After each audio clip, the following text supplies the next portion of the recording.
welcome back to my channel. So this is part 2 of my birth story. In my previous video I talked about how I labored at home for about 12 hours before proceeding to the hospital. So in this particular video I'm talking about my experience in the hospital, what I saw, the whole package of what went down in the hospital. So let's get into the video. I'm a bit excited because it's more like I'm reliving the experience, like talking about it. I'm like, okay, but it's not really, I can't really remember the pains I felt. I can't remember it like this. Because if you can actually remember the pain, I don't think any woman is going to want to go through the labor ward again. So I can't really remember how the pain was. In fact, in less than 3 months of giving birth, I couldn't remember the pain, like the labor pain itself. I couldn't remember what it was like. It was just like the far distance memory, like maybe when I was 10 years old, something that happened when I was 10 years old. That's how trying to remember what I experienced is for me now. So on the day I delivered, so we left to the hospital at around 1 p.m. in the afternoon after I had labored for like 12 hours at home. And mind you, what I'm calling labored, just try to split, because what I experienced in the hospital is far painful than what I even experienced at home. What I experienced at home, I would classify it as having mild cramps before your period, like maybe 3 days before your period. That kind of cramps you'll be having. That's how I categorize the pain I was experiencing at home before proceeding to the hospital. So we left for the hospital at 1 p.m. and when we got there, and earlier I mentioned that in my previous video I mentioned how we called a family friend who is a nurse in the hospital, and she told us the same. She told me and my husband that, oh, we shouldn't come to the hospital now that I'm still at the early stage of my labor, and even if I decide to come to the hospital, they're going to just check me and tell me to go back home. But trust first timers, you cannot tell them anything and they would listen to you. All our mind was in the hospital. We should get to the hospital. Like we just felt going to the hospital would just automatically solve everything and all our problems. So she said, okay, no problem, since we're insisting, we should come. So we got there. The hospital wasn't so far from my house, so it was like about maybe 10 to 15 minutes drive. But it was a Friday, and I think what was happening at around 1 p.m. there was this Muslim prayer was going on, so some of the roads were blocked. We had to go through different routes, so it even made the journey a bit longer. But we got there in good time. Like I did the ride to the hospital. I was at the back seat alone. My husband was driving. My mother and I was at the front passenger seat. I was at the back just trying to put myself. When I was driving, just Nigerian roads now. There are no smooth roads. Okay, where we were, some roads in Nigeria, some places have good roads, but where I was living, the roads were not good. So there were potholes and gallops. You imagine somebody having contractions and trying to hold. So when I was there, gently, don't mash your brake. I was just trying to. I was instructing him on how to drive this car, but thankfully we got to the hospital. I got to the hospital in one piece. So when we got there, we met a nurse on duty, and she was a Muslim, so she was about going for, I think that I gave it on one of the Muslim celebration. I can't remember the exact one. So that day was like she just came in. She was on morning shift. So by the time I was coming, she was preparing to round up shift, because though she still attended to me, and I'm really grateful for that, because some people like, oh, I'm going for I don't know, imagine it's Christmas Day and you've rounded up your shift and someone is coming to burden you with something. Like, I don't know how to explain, but she gave me her time and I'm really grateful for that. At least sometimes I know general hospitals or public hospitals have their ups and downs, but she showed empathy and I was grateful for that. So she came like, oh, what's wrong with you? She's like, I was like, I'll be feeling pain. She said, okay, explain how you are feeling and what you are feeling. I explained. So I was like, okay, come, let me check how dilated you are. So I went into the labor room. So the labor ward in the general hospital, there are 2 rooms and one corridor separating 2 rooms. One room is like the ward where you stay before you go into the labor ward. So that's like the female ward, and the small corridor. No, it's not even a corridor, because they have like the nurses station there. Then at the other end was the labor ward. So I went into the labor ward. She told me, okay, I should open my leg, and she checked to know how dilated I was. So she was like, oh, I'm just 4 cm dilated. like 4 cm, and I know I have to get to 10, like 4, 10. I still had like 6 cm to go. But the pain I was feeling, I'm like, no.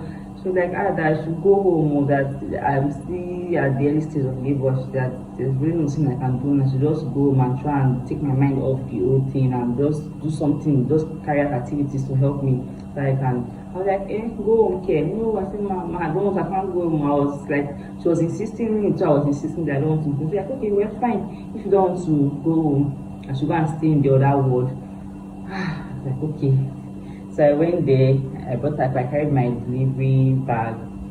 I brought it out, so I carried the wrapper, so I got on my wrapper. I was about to spread the wrapper on one of the mattress to lay on it. Then at that time, she had finished her shift and handed over to the next nurse. So when one of them saw me trying to bring her, they were like, stop, what are you doing? Like, do you mean our bedsheet is dirty? Madam, remove the wrapper from there. I was like, I wasn't insinuating that the hospital beddings was dirty, but just for my own comfort, to feel at home, to feel more at ease, I brought my own wrapper to spread, but they refused. Like, okay, I kept it back. So I was lying down on the bed. So one of the other nurses came. She walked into the room like, who is the, like, what are you doing, madam? How can we help? What are you doing here? Like, my mother was like, she's experiencing pain. Like, are you sure? Like, are you sure? My expression was like, are you sure you're in labor? Because they're just lying down peacefully and calmly. Are you sure you're in labor? My mother was like, this people, I'm feeling pain because I'm not shouting this roof off. It took them that I was even trying to clear at that point. Like, these people, like, okay, no problem. I shouldn't lie down. I should move around. I should just move around. I shouldn't stay in one place. Like, okay. So, and I had not eaten. I didn't really eat well in the morning. I just ate leftover food from the previous day. So I was kind of hungry, surprisingly, but I was thinking about food even in that pain. I was kind of hungry, but I didn't even have the appetite, but I know I was hungry and I felt empty. So I told my husband that, I'm hungry. So he asked me, what do you want to eat, or what would you like to eat? I said, okay, I'll just take snacks, probably meat pie or chicken pie. So he bought both for me and brought Coke. I ate the meat pie and drank Coke. I think, and time was proceeding, and the pain was intensifying, was increasing gradually. I was like, okay, maybe this is what they're talking about. Maybe this is the labor, this is the experience they are talking about, like the pain. It was already getting like harder, and I was feeling it. So I was already complaining.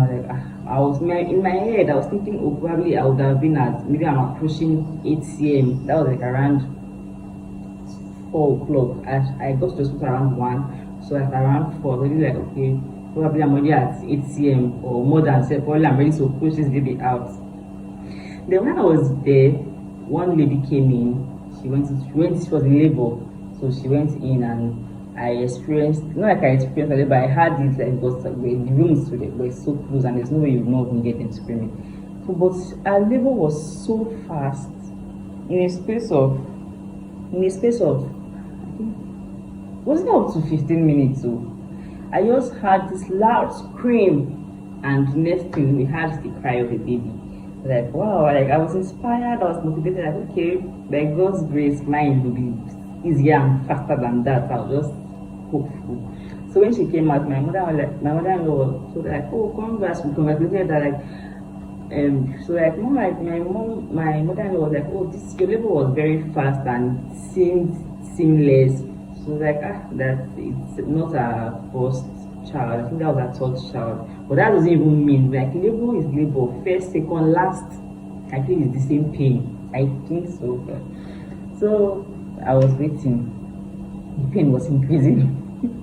I was walking around, just trying to distract myself from the pain, but it wasn't working. There's this saying that there's this school of thought that tries to take your mind off the pain, do other things like it. But there's nothing that can take your mind off that pain. Like when there's nothing. Don't let anybody lie to you. If you're an expectant mom watching this, someone trying to conceive, whatever, if you are just in the process of bringing a baby into this world, I don't think there's anything that can take that pain off your mind when you are going through that pain at that point. Then The second nurse that came, it was around, I think, towards, and I was going in and out of the labor ward because I was complaining at my stomach. It's okay, come and let's check how dilated you are now. That was at around 4 5. I went in to check.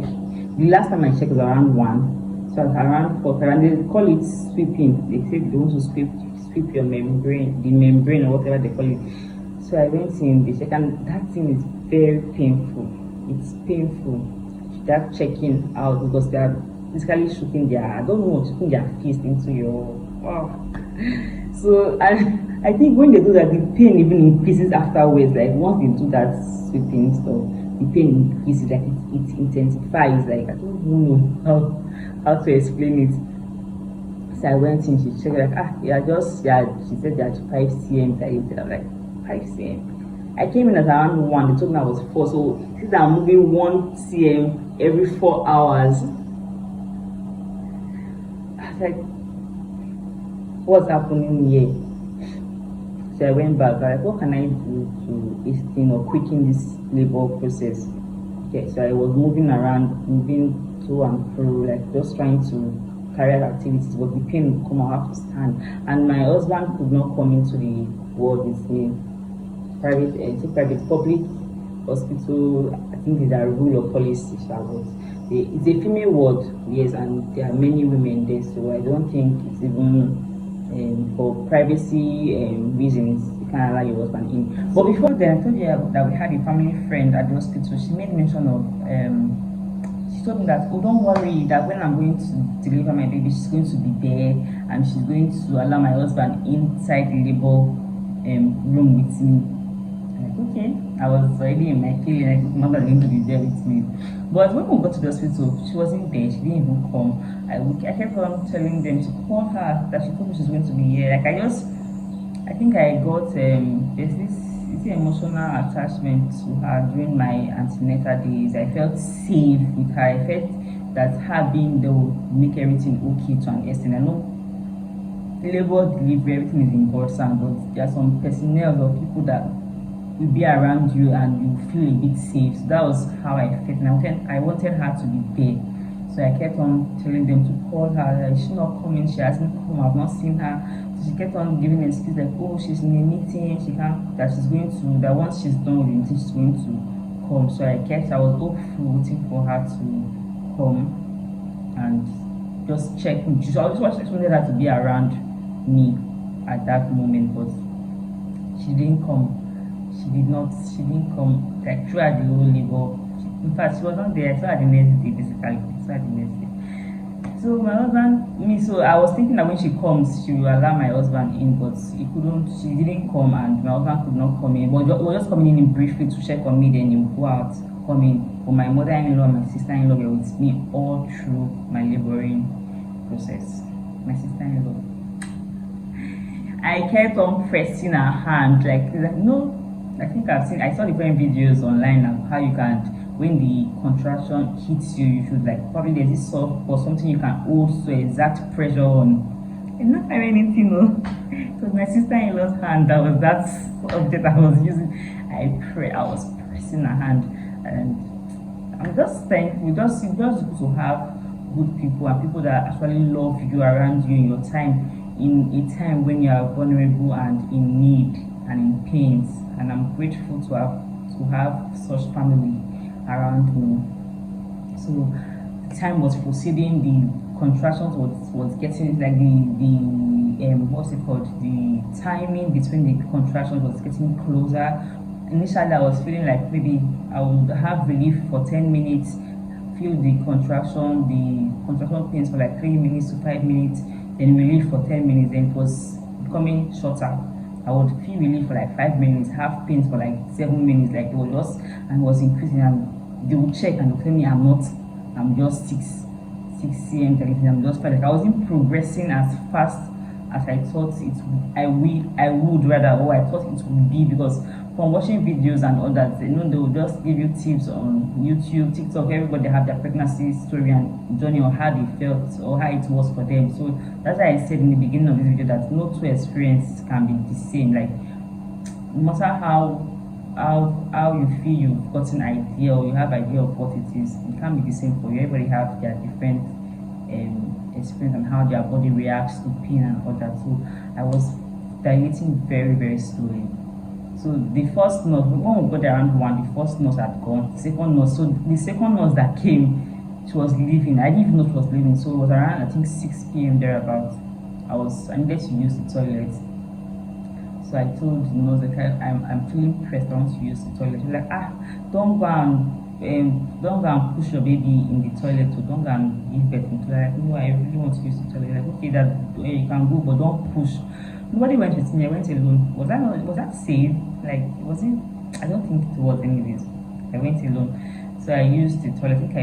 I used the toilet and I came out. So when I was coming back, I saw the other nurse packing her things too. They were like, I was like, nurse, where are you going to? Like, no. At that point, I was just anybody that was kind to me, I would just grow emotionally attached to you because, and I really, I think I kind of got attached to the second nurse, the second shift.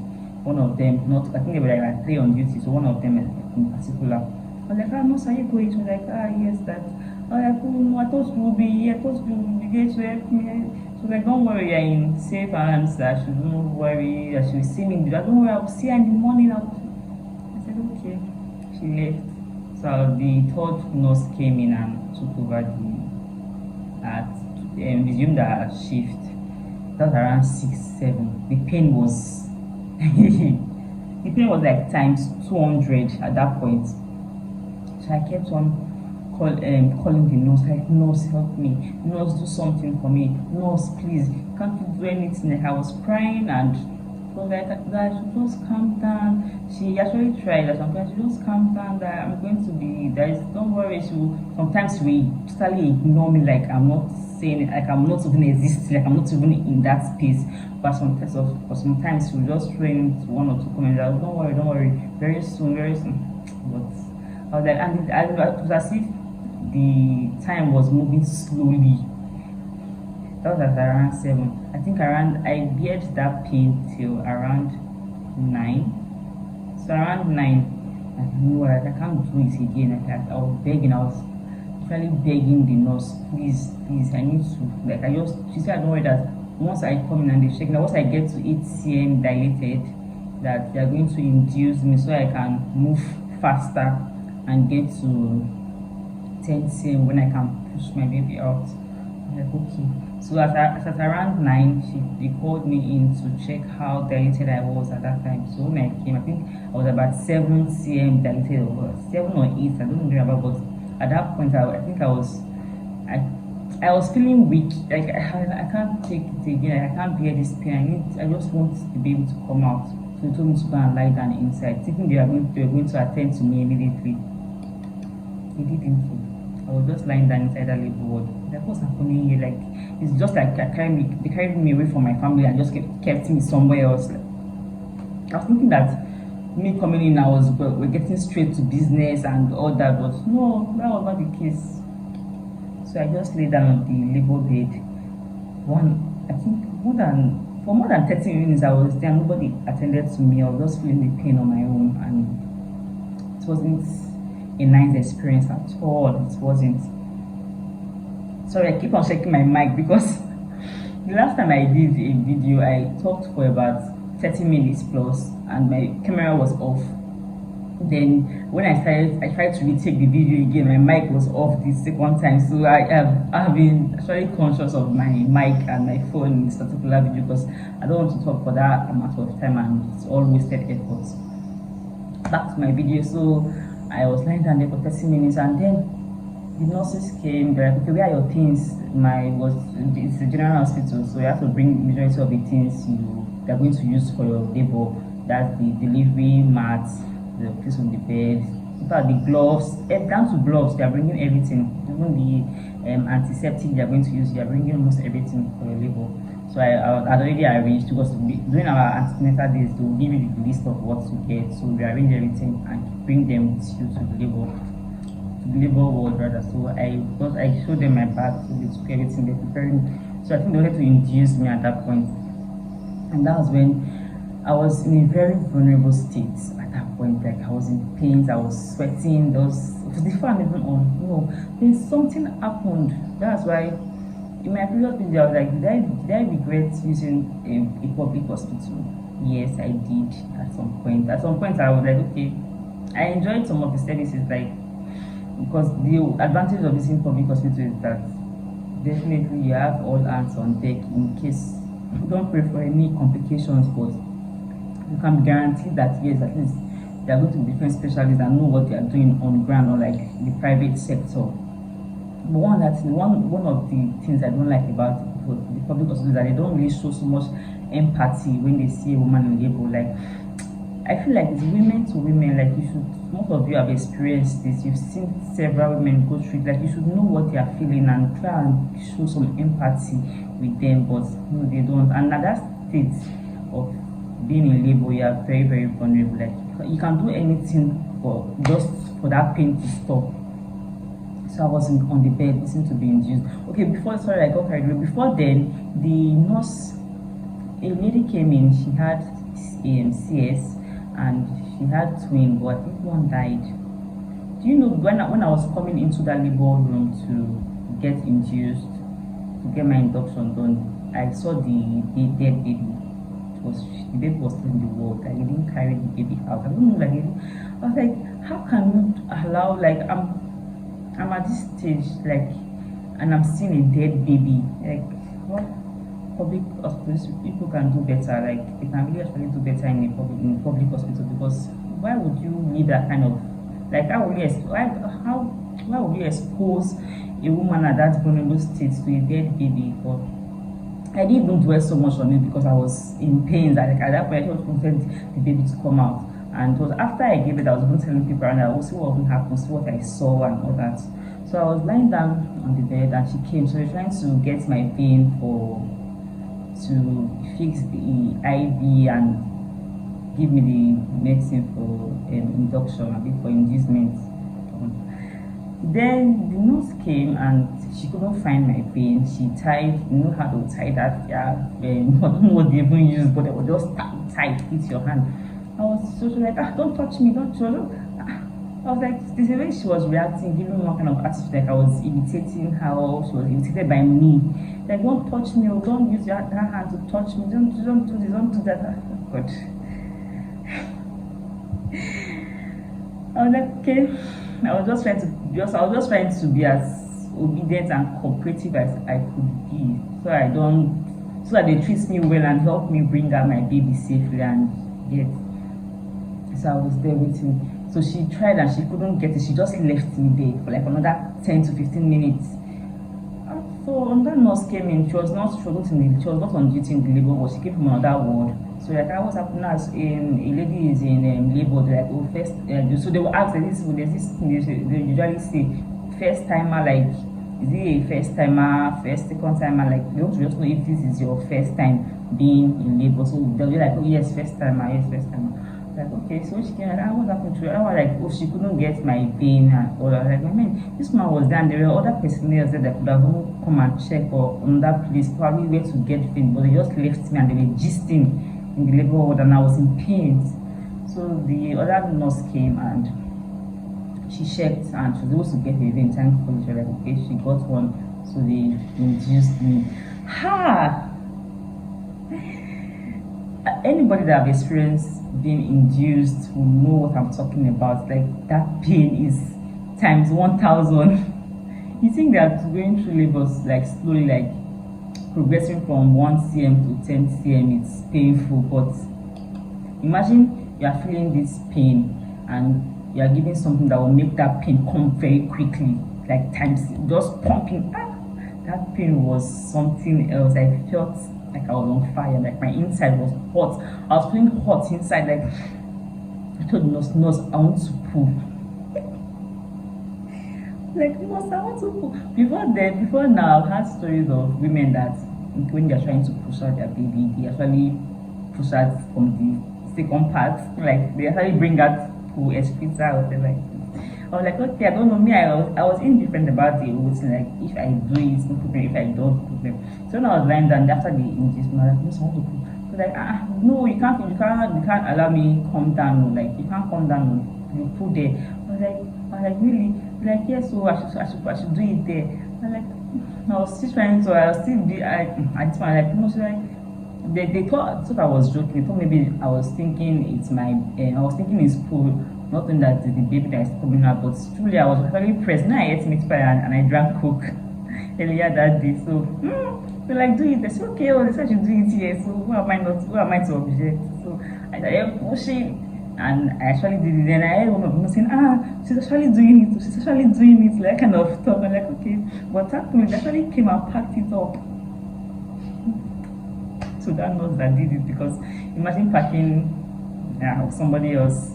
So after that, they changed the delivery mat and put a new one. So the doctor that was on duty came, a male doctor. Those were nurses with me all this while. So a doctor would come. So the doctor came in, checked my records, my file was prepared to know my progress and everything throughout my pregnancy period. So I think it was time. That was like at about I think 15 minutes to 11 p.m. and it was like the time for me to meet my baby. I started pushing. They told me, okay, push, open your legs. How to there's a way you're supposed to lie down and hold your legs and your hand. I've not done this before. Nobody, like this is my first time. Although I don't think during our antenatal days, they didn't really do any practical experiment on how to lie down and hold yourself during pregnancy. But we have social media, so I did my research. I've checked. So I even thought I knew how to do it. I think I even practiced at home before then. But on that delivery bed, I don't know what I was doing. I was just trying to, like, I couldn't get the exact position. Just was like, hold it here, hold your, use your hand to hold your leg, like open it widely. I was like, doctor, I'm trying. My husband and my sister-in-law at that point, everybody was outside, but they could hear me. I was the only one in labor at that particular time. So they could hear me. They told me that they had how I was like trying. I was just talking through the process. I was like, doctor, don't worry. Tell me what to do. Show me what to do. I will do it. How do I hold it? I was just like trying to interact with everybody in the room with me. I was just talking to them, just to distract myself at this point from the pain. Like I felt like I was going to, like, my inside was hot. Like there's this hot feeling if it gets induced. I was feeling that heat, and I was wanted. I just wanted to just. I felt like my inside was going to just come out. So I was pushing. To me, push. I was pushing, and I had a tear. I think they had to even give me a tear at some point because my cervix was a bit tight, and the baby's head was already there, trying to come out. And but like, madam, you have to push. You have to. Your baby. I can see your baby's head. Don't allow the baby to get weak inside. So when they're saying those things to me, you can imagine I was already panicking. Like, God, please. So I was doing everything I could. Like, I just wanted to push this baby, let this baby come out. So come out in good health, alive for me. So I was trying to follow instructions. So I saw her, she brought the scissors and whatever they used. So she just gave me. I just felt at that point I didn't even feel. You know, when I heard women say, "Oh, I got a tour," this is what they call it during labor. But like I was like, it's not going to be painful. Like when someone cuts your cervix during labor and you won't feel the pain. Trust me, you won't feel that pain. Like I didn't even feel anything. Like I didn't even know when she did it. But I know I saw her coming in with the scissors, but I didn't even feel any pain. So she cut me and I gave the final push, and my baby cried. I just had the cry of my baby. And I was like, thank you, Jesus. Like there's this feeling like once the baby's out, like there's this feeling of relief, like your whole body will just go calm. And they brought my baby on my chest and they're like, hold your baby. So I held him. Oh, and I thank you, Jesus. I was kissing him. Like at that moment, it's so. So I held him, and so they took him from me to go and clean him up and dress him up. So I was on the bed, and the second part to push the placenta and all that, but I didn't even stress too much with that. So I was just pushing. The nurse came and they were cleaning in, taking out the excess blood and all that, just cleaning up, and did the suturing of the tear those they had to kill the place so I don't feel pain, and I'm grateful for that. But I've had people give their experience of how they just stitch them up like with the pain and all that. But I was lucky enough, and I didn't. They gave me the numbing injection, so I didn't feel any pain than the while they were stitching me up. But then something happened, and this is going to I'm going to talk about this post birth, yes. While the nurse was teaching me up, she made mention of she has pie, she was talking to the other nurse, not to me. So in that state I was like, what's pie? I was thinking pie meant like when you are bleeding. Now like, my mind was like, at first I panicked, like hope I'm not bleeding, but I noticed that like even if I'm bleeding, they won't be so relaxed about the whole thing, saying it like casually. They were like, it's supposed to spring into action, like okay, everything is safe. I didn't even ask at this point. I didn't even ask because I was kind of weak from the whole labor process and everything. So like I just know she made that comment of she has pile, and that was it. So that night, she spent the night in the hospital. On the next morning, we were discharged to go home. My baby was alright. They checked the baby and all that. But though I think he had some bruises from staying at my service for a little time before he came out. But apart from that, everything was good. Mother was in good health. Baby was in good health, and we sent home the following day. And I'll see you in the next part. That's the final part. That's post-birth, my experience post-birth, and what I went through. And I think what I went through made me not to even remember the pain of labor, because the pain I went through after labor was it was hell. I couldn't walk for some days after giving birth, I couldn't walk. But anyways, if you watch this video to this point, please like, comment, share this video, leave a comment, subscribe. Yes, please subscribe to my channel, and thank you. I see that. Bye. See you in my next video.